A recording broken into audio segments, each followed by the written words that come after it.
Quando eu decidi sair de casa, eu me planejei muito, muito, muito, mas sempre bate aquela dúvida: será que é a hora certa? E eu sei que nessas horas surgem várias questões nas nossas cabeças, muita decisão para tomar, tudo passa a ser da nossa responsabilidade e com certeza é um momento muito importante das nossas vidas, que é um ciclo que você vai encerrar e vai começar um novo. E vocês pediram muito esse vídeo, que é sobre organização financeira e planejamento para sair aí de casa. Então, vem comigo.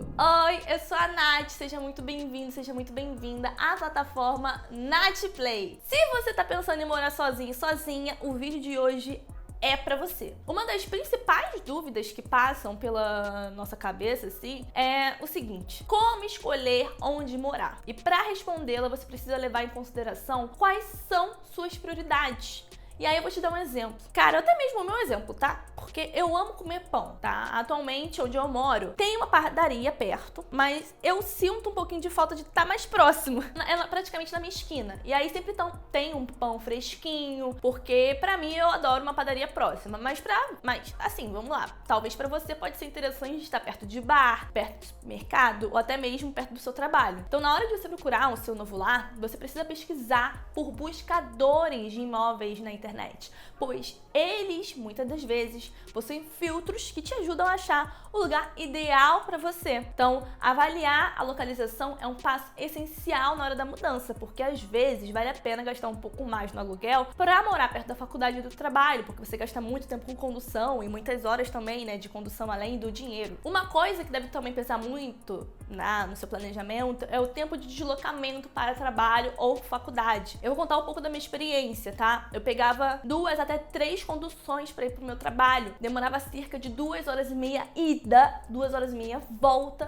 para chegar em casa. Então, além de eu gastar muito tempo, né, no trânsito, eu também gastava muita grana de passagem. Então, pensar na localização é muito importante, tá? Se você puder pegar um local próximo do seu trabalho, melhor. Um outro ponto que pode deixar a gente bem assustada na hora da mudança são os boletos. Quais contas você terá no mês quando você for morar sozinha? Saber disso é muito importante para você se planejar. Por isso eu vou listar aqui alguns gastos mais comuns. Talvez você tenha, talvez não. Então vamos lá. As despesas fixas: aluguel, mais condomínio se você morar, né, em apartamento, internet, IPTU. Já entre as despesas assim variáveis, que podem variar de acordo com o mês, são o seguinte: conta de luz, conta de água, gás de cozinha, se for encanado, né, ou de botijão, as compras no supermercado, feira, TV a cabo, aplicativo de streaming. Além também dos gastos fixos e variáveis, a gente precisa também se preparar para os gastos emergenciais que podem acontecer quando você estiver lá bem tranquila, bem sossegada. Pode acontecer muitas das coisas assim do tipo: uma torneira quebrar, o chuveiro pode queimar, o botijão de gás pode acabar. Para evitar essa dor de cabeça, é melhor separar um trocadinho aí no mês, um dinheirinho aí para essas ocasiões, que é a famosa reserva de emergência. Eu tô te falando isso porque, olha só, aqui minha mão. Tá vendo aqui que tô com um corte, né? Eu tô com vários cortezinhos, assim. O que aconteceu? Vai fazer 3 anos, né, que eu moro sozinha. Eu tava tomando banho no meu box, porque a casa que eu peguei veio com algumas coisas embutidas. Box, armário pro banheiro, armário de cozinha, isso economiza bastante pra gente. E aí, eu tava tomando meu banho, boto minhas músicas, tomando meu banhozinho lá, papapá. Eu, sem querer, bati no box. E o box, gente, fez plaf! Estourou. E aí, os estilhaços, né, de ter estourado, passou na minha mão, no meu pé, enfim, na minha perna. Ainda bem que não foi no rosto, né, no olho, perigoso. Né, tava toda pelada. Então, assim, os estilhaços foram na minha mão. E eu tava sem óculos, meu grau é 5. Então começou a cair sangue. Eu falei: meu Deus do céu, eu tomei um corte. Um corte profundo, não sei o que, não sei o que lá. Eu comecei a ficar chorando, desesperada, entendeu? E eu moro sozinha, então eu fiquei com muito medo. Então, assim, é mais de R$ 1.000 no box. O bom é que eu tenho outro banheiro, entendeu? Mas, assim, é mais de R$ 1.000 no box. E a casa é alugada. Eu vou ter que avisar pro proprietário que quebrou. Eu não quero nem pensar nisso agora. Mas estourou a minha mão. E aí o corte ficou profundo. Praticamente quase eu tive que tomar ponto. Minha mão ainda tá meio esquisita. Eu vou ter que fazer fisioterapia no dedo, porque foi horrível. Então, assim, acontece. Já aconteceu do meu chuveiro queimar. Eu não tomo banho gelado. Eu, Natália. Ai, não interessa. Eu não tomo banho gelado. Nem a pau, nem que me pague. Só se tiver muito calor. E aí, cara, trocar a resistência do chuveiro, né? Então, assim, coisas pequenas em casa, eu acho muito doido, porque essas coisas sempre quebram alguma coisa na sua casa. Quando você tá com dinheiro guardado, incrível! É alguma coisa que quebra. É alguma coisa que você precisa consertar. É alguma coisinha que você tem que fazer isso, que você tem que fazer aquilo. É foda. Olhando assim, dá até um medo, né? Conta boleto, imprevisto, mas eu recomendo que você converse com seus pais, com seus amigos e familiares que moram com você, pra saber quanto que custa cada conta dessa, tá? Assim você vai poder ter uma dimensão, pelo menos básica, de quanto você vai gastar por mês. Não 100% correta, tá? Porque depende do seu consumo também. Falei muito, né?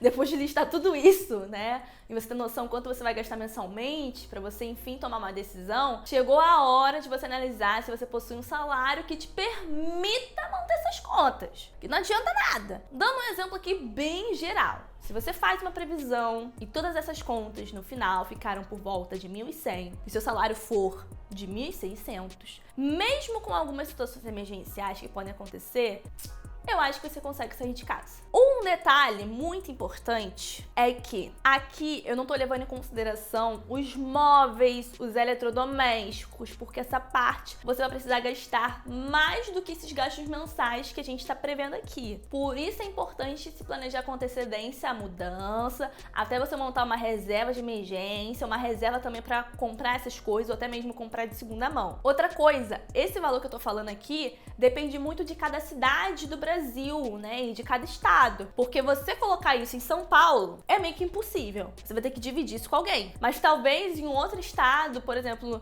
no interior do Rio, ou você lá na Paraíba, é diferente um valor, o custo de vida, né? Na Bahia é diferente, entendeu? Na região norte, enfim, em cada região é diferente. Então, eu tô botando aqui a realidade do Sudeste e dependendo, eu tô botando o Rio de Janeiro. Talvez com R$1.100, você sozinha em uma situação, talvez dê. Aí dá pra você fazer, se você ganhar 1.600 ali. Talvez. Não tô dizendo que dá pra viver de boa, tipo, confortável. Dá pra você viver se você tá precisando muito, porque ninguém sabe a realidade de cada um aqui. Às vezes é insuportável morar na casa dos pais ou de parentes, de aguentar humilhação. Então, às vezes, vale a pena você realmente ficar nesse perrenguinho durante um tempo e construir as coisas aos poucos, porque não vai conseguir já você de cara ter eletrodoméstico pica. Só se você fosse herdeiro ou herdeira que tivesse dinheiro pra isso. E a gente não tá aqui, né, falando de herdeiros que tem como o pai e a mãe bancar uma casa inteira ali, né, nova, zero. Então não é fácil. Se fosse pra falar pra você,